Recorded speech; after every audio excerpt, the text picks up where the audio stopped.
안녕하세요. 순금초대 유재구입니다. 오늘 가게인데요. 자리가 마땅치 않아서 여기가 지금 편지대 매대입니다. 핸드폰 이렇게 설치하고 그렇게 여러분 찾아뵙습니다. 오늘은 월요일입니다. 요번 주 지나면 이제 추석 연휴 이렇게 돌아오죠. 추석 연휴 전에 이렇게 좋은 시간 가져서 추석 연휴 가족분들과 함께 잘 지내시길 바라고요. 오늘은 민족이라고 하는 단어, 결애라는 말로도 이렇게 함께 쓰죠. 민족이라는 단어라고 해야 되나요? 그런 말에 대해서 한번 생각을 같이 해볼까 합니다. 보통 이념, 진영 이렇게 이제 얘기를 많이 하죠. 근데 제가 보는 관점에서의 이념은 보수와 진보고, 진영은 우파, 좌파. 저는 이제 그렇게 이제 보는 입장입니다.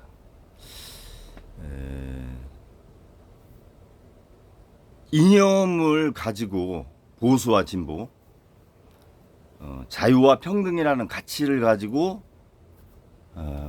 어떤 가치를 조금 더 우선시하느냐에 대한 갈등과 이런 논의, 이런 과정은 필요하다고 봅니다. 그래야 사회가 발전하니까요. 그렇지만 진영이라고 하는 우파와 좌파 이렇게 나뉘어져서 갈등하고 다투고 이런 것들은 국익에 도움이 되지 않는다고 봅니다. 이게 사전적 의미라고 할까요? 진영이라고 하는 것은 그 기준이 사회 문제를 풀어가는 그 정책의 차이거든요, 사실. 사회라는 것이 이제 개인이 있고, 개인이 모여서 집단, 집단이 모여서 조직. 가장 큰 조직은 국가라고 보는 거죠. 그렇게 이제 불특정 구성원, 국민이라고 하는 구성원들이 모이다 보면 여러 분야에서 서로의 이견이 있고, 어떤 문제가 났을 때 풀어가는 방식이 다를 수 있어요. 그 풀어가는 방식의 차이를 가지고 우파다 좌파다 이제 이렇게 보는 시각이 많습니다.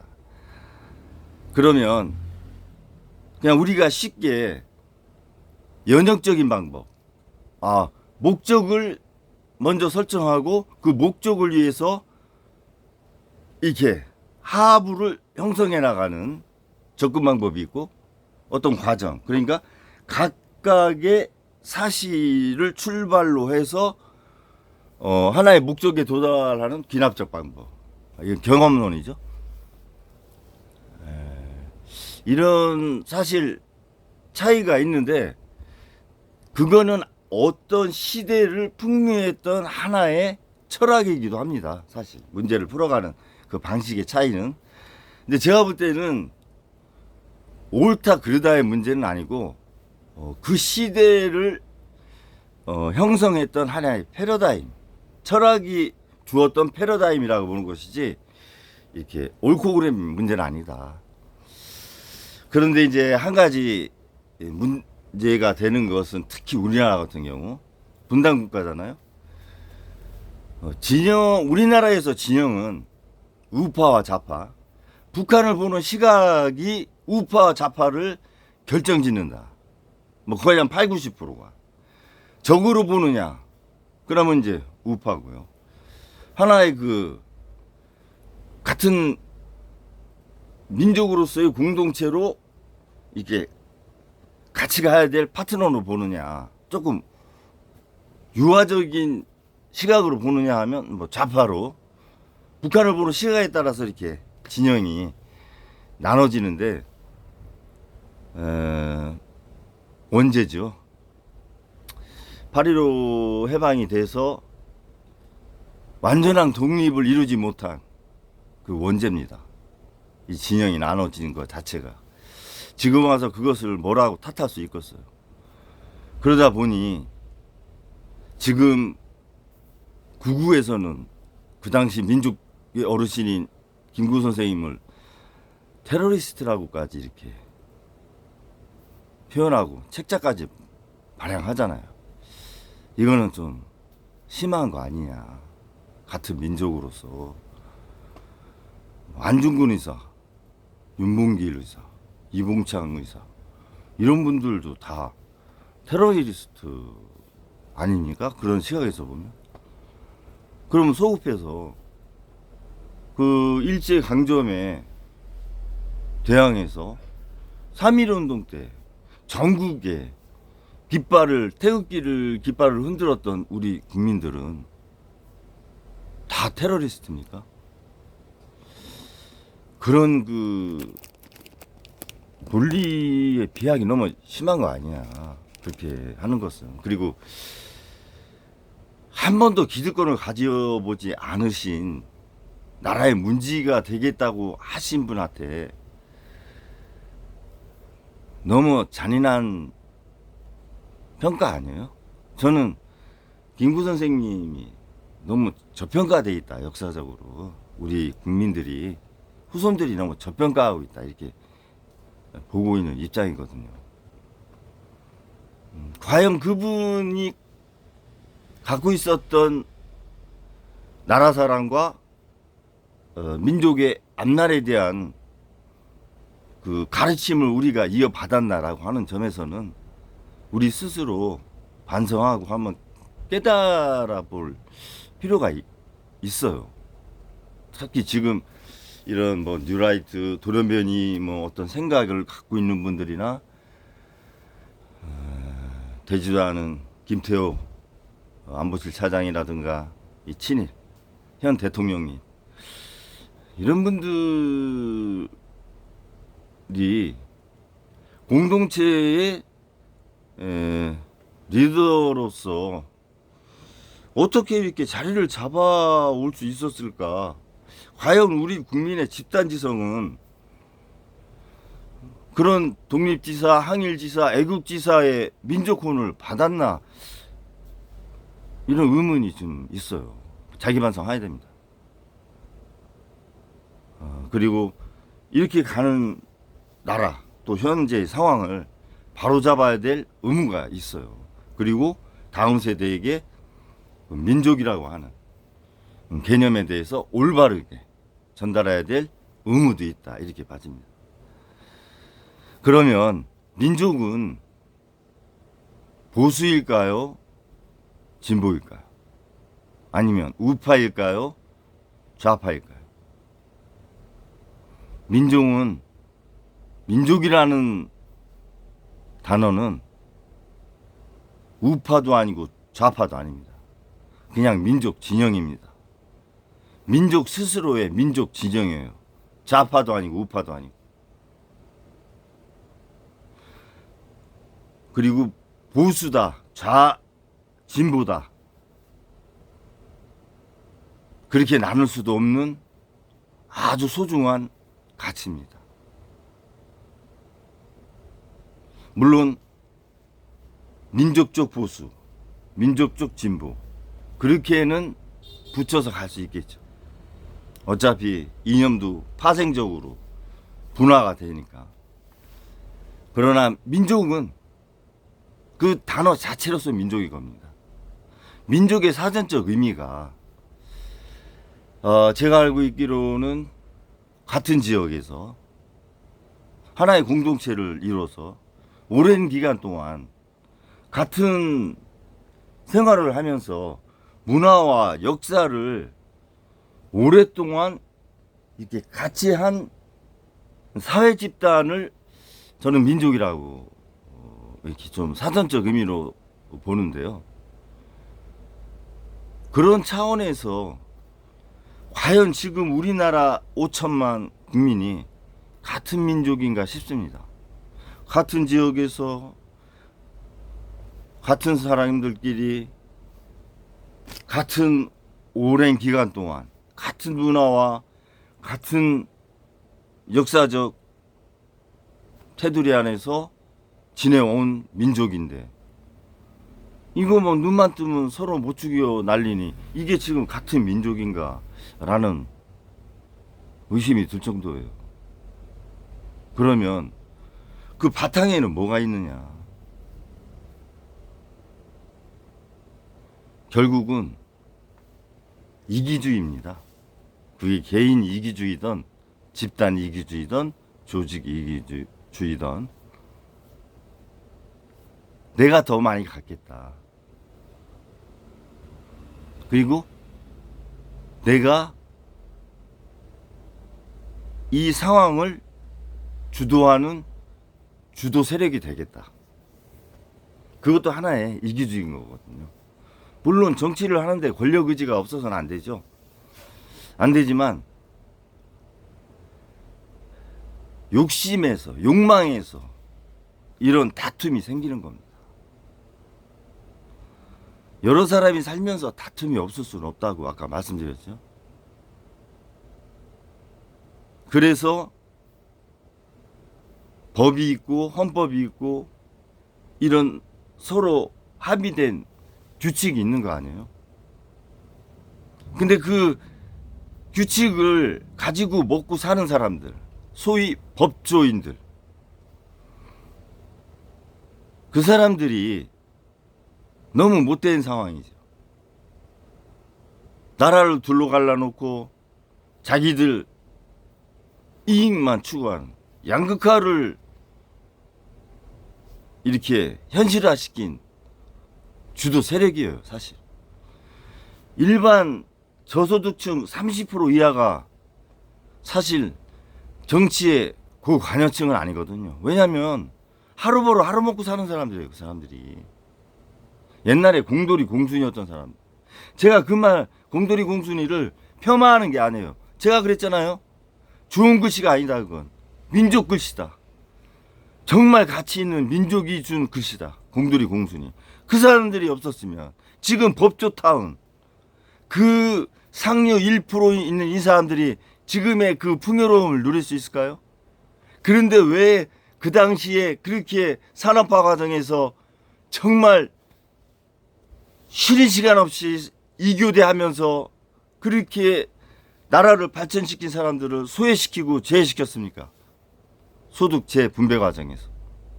다 욕심 때문에 그런 거 아니에요. 내가 더 많이 가지려고. 대기업이 대표적인 거고. 그럼 환원해야지. 왜 환원을 안 해? 대물림하고. 이제는 4세까지 왔잖아요. 이걸 끊어내야죠. 그러면 공동체가 같이 잘 살려면 어떻게 해야 돼요? 배분의 정의가 실현이 돼야죠. 민족이라고 하는 차원에서. 그런데 부자 감세하시고 감세 정책 하시고 이거는 배분의 정의가 역행하고 있는 거죠. 양극화가 더 된다니까. 자, 처음에 소득 양극화가 된 다음에 자산 양극화가 됐죠. 정부는 손을 놓은 상태고 그거를 또 선거 때 이용을 해요. 이게 반복돼서 지금 얼마나 큰 소득과 자산과 사회의 양극화가 됐습니까? 정말 그 100평 너머에 사는 그 60억에서 100억 넘는 아파트에 사시는 분들이 정말 그 밑에 있는 판잣돈집 사람들을 같은 사람이라고 생각하겠습니까? 걔 돼지로 보지? 그런 사회가 누적이 되면 봉기가 일어나는 거예요. 너무 양극화가 되면. 저는 그 마음 이해한다니까요. 그분들이 봉기하는 마음. 화나죠. 나라가 하라는 대로 했고 충실히 했어요. 세금도 잘 내요, 그런 사람들은.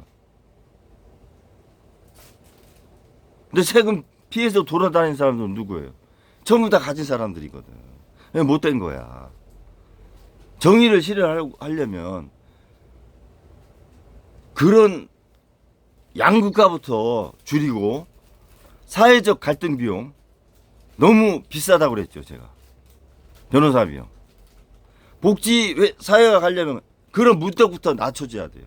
의료 우리 서민들 편하게 가잖아요. 가면 바로 받을 수 있고 주사도 바로 맞고 건강보험이라고 하는 완충 제도가 있기 때문에 그런 문턱이 낮아졌어요. 의료계가. 법조계는 그런 완충 장치가 없기 때문에 부르는 게 값이잖아요. 이거는 말이 안 되는 거예요. 양극화를 버젓하게 그냥 대놓고 하는 거죠. 뭐 사건 하나 맡아가지고 20억 30억 이거 우리나라 우리 같은 사람들은 다른 나라 세계예요. 그런 말은 있을 수 없는 거죠. 저희들 입장에서 어떻게 2, 30억을 내고 재판을 하지? 무슨 큰 죄를 졌걸래? 그런 마음이 드는 거예요. 평생 벌어도 못 벌을 돈을 한 건에 아무리 수요와 공급에 의해서 이렇게 가격이 형성된다고 해도 국가에서 사회 갈등 비용에 대해서 어느 정도 법무사는 돼 있잖아요. 세무사하고 변호사도 돼 있어야 된다. 너무 비싸. 문턱을 낮춰라. 가장 급한 게 그거예요. 재판 한번 하면 집안 말아먹는다 소리 이제 나오면 안 돼요. 그리고 법적 예정권 지금 상태로 가면 이제 더 이상의 정권 잡을 기회는 없습니다. 충분히 기회도 드렸는데 막장 드라마 연출하시잖아요. 저는 이과 쪽에 계시는 분들, 이과 출신 분들 권력 의지가 너무 없는 것 같아요. 과학계 R&D 그렇게 수모당하고 감소했는데도 하나 성명 내는 사람도 없고 교수들.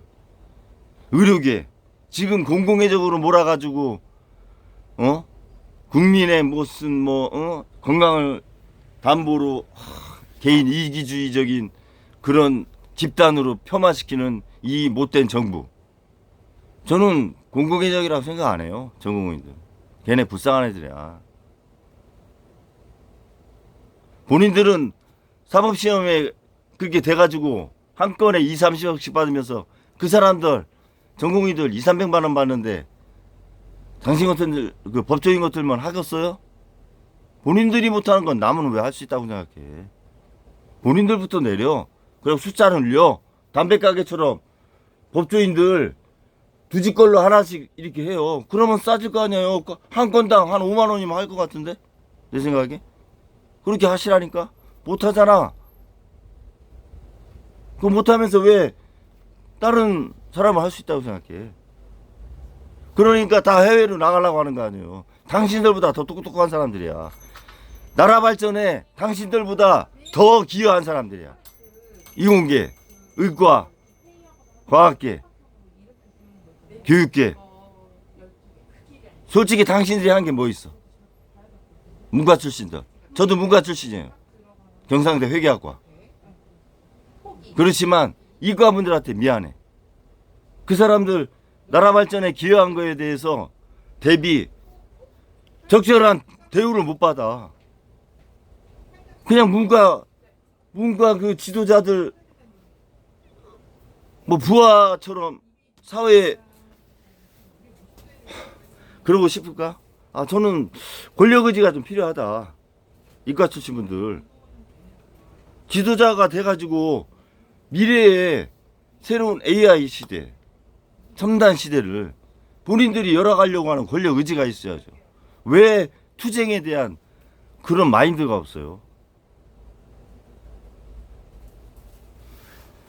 교육에도 대학생들도 우리 옛날 대학생들 같지 않아. 지금 옛날 같으면 대자보 붙었어요 벌써. 교수들 시국선언 그냥 계속 나오고 하나 없잖아. 그게 상하탑이에요? 아카데미고? 정황하지 않는 교육계, 정황하지 않는 의료계, 정황하지 않는 과학계. 그러면서 대우를 받을 수 있을까요? 받지 못해요. 문과 쪽에서 계속 집권할 겁니다. 이 부분도 저는 이슈화해야 된다고 보는 부분이 있어요. 자, 오늘 민족이라고 하는 단어에 대해서, 말에 대해서 한번 생각을 해봤습니다. 민족은 우파도 아니고 좌파도 아니고 민족 그 자체, 민족 진영이다. 이념에 휘둘리지 않는, 보수와 진보에 휘둘리지 않는 민족 그 자체, 우리의 민족 혼 그 자체다. 그 민족 혼이 없기 때문에 지금 국가가 이렇게 어려워도 저항도 없고 표현도 없고 행동도 하지 않는 거예요. 민족 혼이 살아나야 돼. 야당은 다음 세대에게 민족 혼이라고 하는 모닥불을 본인들이 장애투쟁 못할 것 같으면 붙여주기라도 해야 될 거 아니에요. 시대의 중심에 있는 X세대한테 민족 혼이라고 하는 모닥불이라도 붙여줘야지. 맨날 당사 안에서 마이크 잡고 말만 하면 시대가 바뀌나요? 행동하는 정치를 해라. 그럼 민족, 결의라는 잊혀지고 사라져가는 단어를 개헌 때 스며들게 하고 그 말을 중심으로 지금의 국가 혼란을 슬기롭게 해결할 수 있기를 바라면서 오늘 방송 마치겠습니다. 감사합니다.